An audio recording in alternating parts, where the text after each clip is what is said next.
Hello everyone. आज हम लोग सॉल्व करेंगे एक्सरसाइज 9.1 का question 11। A TV tower stands vertically on a bank of a canal. Canal का मतलब होता है नहर या नाला, और बैंक का मतलब पैसे वाला बैंक नहीं, बैंक का मतलब होता है किनारा। एक नाले के किनारे पे एक टीवी टावर है। तो यहाँ पे मान लेते हैं कि जो नाले की चौड़ाई है ये इतनी है, यहाँ से यहाँ तक नाला है आपका, और इसके एक किनारे पे ये आपका टीवी टावर है। From a point on the other bank, दूसरे किनारे पे ये नहर है, इसके दो किनारे हैं, एक इधर और एक इधर। तो दूसरे किनारे पे जो पॉइंट है ना, the angle of elevation of the top of the tower is 60 degree. इस पॉइंट से टावर के टॉप का जो एंगल ऑफ एलिवेशन बन रहा है, यानी ये एंगल है आपका 60 degree. From another point 20 meter away from this point on the line joining this point to the foot of the tower। इस पॉइंट से टावर का फुट जहाँ पे ज्वाइन कर रहा है, जो ये लाइन है ना, इसको आगे बढ़ाएंगे और इसी लाइन पे इस पॉइंट से 20 मीटर की डिस्टेंस पे एक और पॉइंट है। तो मान लेते हैं ये है आपका पॉइंट, और ये यहाँ से यहाँ तक की जो डिस्टेंस है वो है 20 मीटर, यहाँ से यहाँ तक की डिस्टेंस, और यहाँ पे वो पॉइंट है। इस पॉइंट से टावर का जो टॉप है उसका एलिवेशन एंगल है 30 डिग्री। तो यहाँ से अगर टावर के टॉप को मिलाया जाए तो ये जो एंगल बन रहा है यहाँ से, ये है आपका 30 degree. Find the height of the tower, आपको टावर की हाइट बतानी है। And width of the canal, आपको नाले की चौड़ाई भी बतानी है। तो यहाँ पे हम लोग नाम लिख देते हैं। मान लेते हैं ये ए है, ये बी, सी, और इसको मान लेते हैं डी। तो यहाँ पे ए बी क्या है, आपका टावर है। बी सी क्या है, ये कैनल की विड्थ है, ठीक है। तो यहाँ पे लिख देंगे let A B is the tower, ठीक। B and C are bank of canal.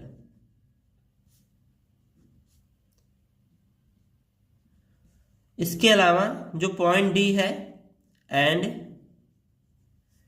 D is the point 20 metre away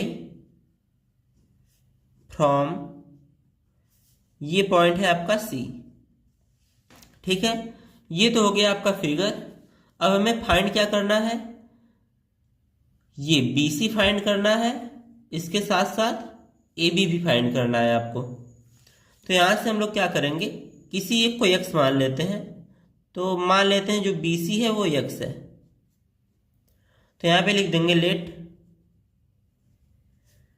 B C equals to x metre, क्योंकि यहाँ पे ये मीटर में है तो इसे भी हम लोग मीटर में लेंगे। अब ध्यान देंगे ए बी सी इस ट्रायंगल का यूज करेंगे। एक एंगल हमें पता है, एक साइड हम लोग मान चुके हैं, तो एक और साइड हम लोग निकाल लेंगे। तो यहाँ से लिखेंगे इन ट्रायंगल ए बी सी, इस ट्रायंगल में जो एंगल सी है वो 60 डिग्री है, साथ में जो BC की लेंथ है वो x मीटर है। तो यहाँ से हम लोग AB फाइंड करेंगे। तो इस एंगल के लिए AB आपका परपेंडिकुलर है, और जो BC है वो है आपका बेस। तो परपेंडिकुलर और बेस का रेशियो 10 होता है। तो यहाँ से हम लोग 10 लगाएंगे, तो हो जाएगा 10C इक्वल्स टू क्या हो जाएगा, परपेंडिकुलर यानी AB अपॉन बेस यानी BC। तो यहाँ से वैल्यू पुट करेंगे, तो C की वैल्यू है 60 डिग्री, तो ये हो जाएगा आपका 1060 इक्वल्स टू AB की वैल्यू हमें नहीं पता, BC की वैल्यू है x। तो यहाँ से वैल्यू क्या हो जाएगी 1060 की, 1060 की वैल्यू होती है √3 equals to AB upon x। यहाँ पे डिवाइड में है, इधर जाएगा तो मल्टीप्लाई में हो जाएगा। तो ए बी की वैल्यू क्या आ जाएगी, ए बी की वैल्यू आ जाएगी √3 इंटू यक्स। तो यहां से हमें ए बी की वैल्यू पता चल गई, ये हो जाएगा √3 इंटू यक्स मीटर। इसको बना लेते हैं इक्वेशन 1। नेक्स्ट अब हम फाइंड करेंगे ए डी बी, इसका रेशियो दिखाएंगे और एक्स की वैल्यू फाइंड करेंगे हम लोग। तो in triangle A D B, इस ट्रायंगल में ध्यान देंगे जो एंगल डी है वो है आपका 30 डिग्री, साथ में जो ए बी है वो है √3x, और जो बी डी है ध्यान देंगे यहाँ पे बी से डी तक की लेंथ, तो डी से सी तक 20 मीटर है और सी से बी तक x मीटर है। तो बी से डी तक क्या हो जाएगा, इन दोनों को ऐड कर देंगे तो 20 प्लस x या फिर x प्लस 20, आप जो भी चाहें लिख सकते हैं, सही होगा। इतना मीटर, और ये भी मीटर में रहेगा। तो यहां से देखिए बी डी आपका इस ट्रायंगल के लिए बेस है और ए बी है परपेंडिकुलर। परपेंडिकुलर और बेस के रेशियो को कहते हैं 10। तो यहाँ पे लगाएंगे 10d। तो जो 10d होगा वो किसके बराबर होगा, A B upon B D के। तो यहां से हम वैल्यू पुट करेंगे, d की वैल्यू है 30 डिग्री, तो ये हो जाएगा 10 30 degree equals to A B की वैल्यू है √3x अपॉन बी डी की वैल्यू है x प्लस 20। इसको सॉल्व करेंगे हम लोग। तो 10 30 की वैल्यू होती है 1 upon √3 equals to √3x upon x plus 20।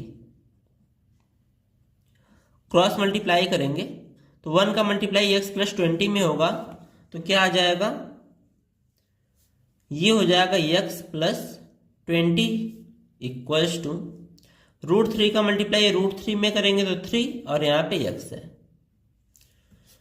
अब यहां से हमें मिलेगा, x की साइड चेंज करेंगे तो इधर केवल 20 बचेगा, इक्वल्स टू मिलेगा 3x इधर पहले से है और ये x उधर जाएगा तो क्या हो जाएगा, माइनस का x। तो हमें मिल जाएगा 3x minus x 2x equals to 20। तो यहां से x की वैल्यू क्या आ जाएगी, x की वैल्यू आ जाएगी 20 अपॉन 2 यानी 10। तो x की वैल्यू आ जाएगी 10 मीटर।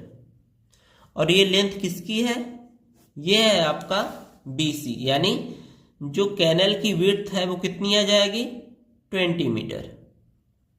और हमें AB की हाइट भी निकालनी है, तो AB कितना है, √3x। तो नाउ AB की वैल्यू है √3x। तो x की वैल्यू तो आ चुकी है, तो पुट कर देंगे तो ये हो जाएगा √3 इंटू x की वैल्यू है 10, तो ये हमें मिल जाएगा 10√3। आप अगर चाहें तो यहाँ पे √3 की वैल्यू रख सकते हैं। तो यहाँ पे √3 की वैल्यू अगर रखेंगे तो ये हो जाएगा, √3 की वैल्यू होती है 1.73। इसमें 10 का मल्टीप्लाई करेंगे तो ये हो जाएगा 17.3 मीटर, यानी ये लेंथ कितनी आ जाएगी, 17.3 मीटर। और हमें यही फाइंड करना था, तो इसको क्वेश्चन के लैंग्वेज में लिख देंगे, therefore width of the canal is, width को हम लोग x माने थे और इसकी वैल्यू आई है 10 metre, and height of the tower